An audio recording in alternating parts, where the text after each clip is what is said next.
अस्सलाम वालेकुम नाज़रीन, मैं हूं रिजवान शहजाद और मेरे साथ मौजूद हैं फ़याज़ महमूद। फ़याज़ महमूद साहब के पास आज दो बड़ी अहम इन्फॉर्मेशन है, बहुत बड़ी डिटेल्स हैं, बहुत बड़ी अपडेट्स हैं। और ये दोनों डिटेल्स जो हैं वो अमेरिका में जो लोग लीगली या इलीगली मौजूद हैं उनके हवाले से हैं। काफ़ी इंपॉर्टेंट डिटेल्स हैं, तो मैंने कहा कि मैं बजाय इनसे खुद हासिल करके आपको बताऊँ, इन्हीं की ज़ुबानी आपको क्यों ना सुनवा दूँ और इन्हीं की ज़ुबानी आप तक वो बात पहुँचे तो ज़्यादा मज़ा आएगा।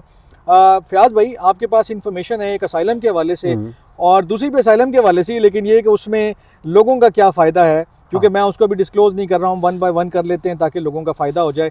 एक पॉइंट जो है पहला कि असाइलम क्या ख़त्म कर दिया गया अमेरिका में, क्या खबरें हैं इस हवाले से? देखिए रिजवान साहब, आपका बहुत बहुत शुक्रिया। ये खबर सामने आई है जिसपे एक बात हो रही है कि शायद असाइलम जो है उसको बैन कर दिया गया है या फिर बैन होने जा रहा है। ओके, तो इस पे हम बात कर लेते हैं और आपको थोड़ा सा कुछ डाटा के साथ हम चीज़ें बता देते हैं कि इस वक्त चल क्या रहा है।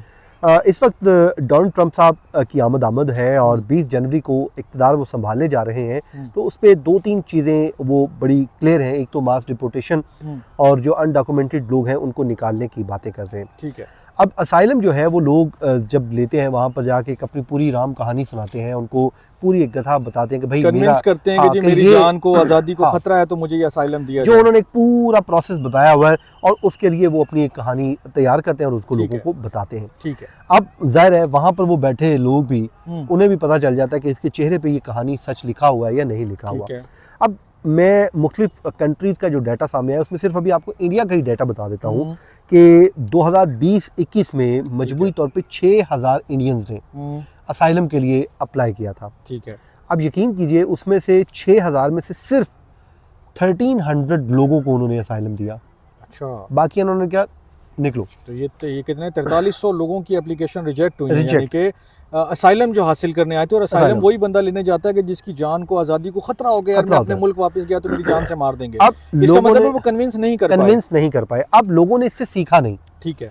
फिर 2023-24 का जो डाटा सामने आया उसके मुताबिक 50,000 इंडियंस गए और उनका ये हमारी जानों को खतरा है, ये असाइलम हमें दे दीजिए। और उन्होंने उसमें से जस्ट 5,000 को अलाउ किया, 45,000 वहां पर भी उन्होंने रिजेक्ट कर दिए। लेकिन इसकी एक वजह मेरे ख्याल में ये भी हो सकती है कि अमेरिका के अंदर जब आप जाते हैं तो उन्होंने अपना रेशो भी मेंटेन करना होता है कि एक मुल्क को हम कितने लोगों को दे सकते हैं। ये भी लेकिन ओवरऑल वो ऐसा नहीं है कि आप बस एक पाकिस्तान और इंडिया या इन ममालिक में देखें, जो वो जब देखते हैं ना वो चेक करते हैं कि भाई इन ममालिक में क्या वो हालात हैं जिसका हमें कहा जा रहा है, तो वो हालात नहीं है, ग्राउंड सिचुएशन वो नहीं है। देखें, अगर कोई जाके फ़लस्तीन का लड़का या लड़की कोई भी कहता है तो वो कहेंगे यार वहाँ पे वाकई एक मसला चल रहा है, यूक्रेन का मसला चल रहा है या किसी और इलाके से आ रहा है, तो वो कहेगा यार नहीं, इसके वाकई हो सकता है।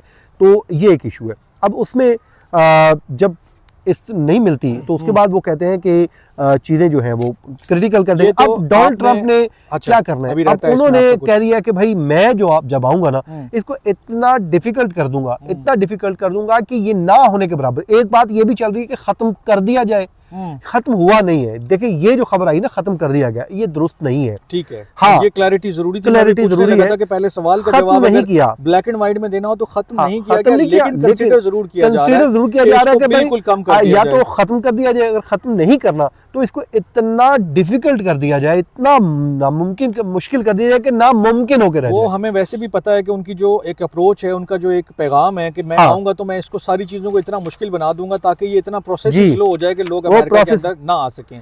तो दूसरी अहम खबर आपने मुझे देनी थी कि यार कौन सी स्टेट्स ऐसी हैं कि जहां पर जो है अगर आप असाइलम सीक करने जा रहे हैं तो वो आपको प्रेफर करते हैं। कैलिफोर्निया स्टेट है जी, जो पहले झटके में जवाब दे दिया, बता देते हैं जी, वो स्टेट है। और वो घुमाया नहीं ना आपने यूट्यूबरों की तरह के नहीं, हम सीधी स्ट्रेट फॉरवर्ड, वो जो है डॉक्यूमेंटेड लोगों को बड़ी सहूलियत दे रहे हैं। इवन के अगर आप अनडॉक्यूमेंटेड है, इलीगल है, तो आपको ड्राइविंग लाइसेंस भी दे देते हैं। ये तो मेरा सेपरेट व्लॉग भी बनता है यार, वो आपको सहूलियत भी दे देते हैं। वो कहते हैं कि भाई आप आए हैं, आप यहाँ पर रहें।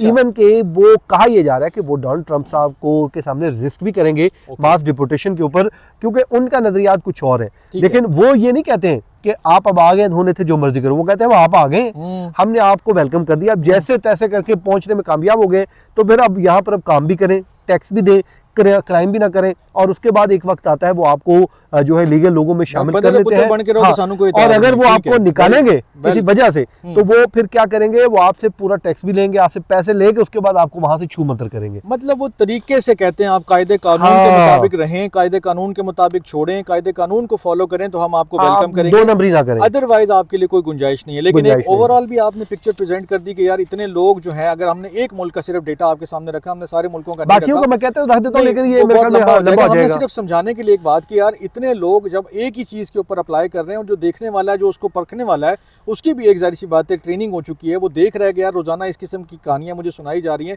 तो मैंने कौन सी कहानी पे यकीन करना है और कौन सी कहानी पे नहीं यकीन करना है। उन्हीं में से उन्होंने की भी है। और फिर स्टेट ने भी अगर अपनी एक पॉलिसी ली है, अगर अमेरिका के अंदर भी किसी स्टेट ने, तो लेकिन उसका भी एक जायज़ हद तक ही वो इस्तेमाल करेंगे, बिल्कुल खुलेआम नहीं होगा। लेकिन बहरहाल आपको वहाँ जाने से फ़ायदा हो सकता है। जो लोग वहाँ मौजूद हैं, अनडॉक्यूमेंटेड है, परेशान है कि यार मैं कहीं फंस ना जाऊँ, कोई मसला ना बन जाए, तो उनके लिए ये बड़ी एक वैलिड जो है वो ऑप्शन है। के ट्रम्प साहब आके कोई बिल्कुल कानून तब्दील करके तो भाई ऊंचाई मचा दें, और फिर स्टेट को मजबूर कर ले कि नहीं भाई आगे लगो, फिर वो बात है भाई। वो तो फिर किसी चीज़ का भी कुछ बंदा हतमी तौर पे नहीं कह सकता, लेकिन जो पॉसिबल चीज़ें हैं वो हमने आपके सामने रखी हैं। फयाज साहब, आपका बहुत शुक्रिया, आपने इतनी डिटेल्ड इन्फॉर्मेशन जो है हमारे सामने रखी, हमारे व्यूअर्स के सामने रखी। आप लोगों ने अपना फीडबैक जरूर देना है, और लाइक और सब्सक्राइब भी कर लिया करें, ताकि हमारा भी कोई काम चलता रहे साथ साथ जो है ना। अपना बहुत ख्याल रखिएगा। अल्लाह हाफिज़।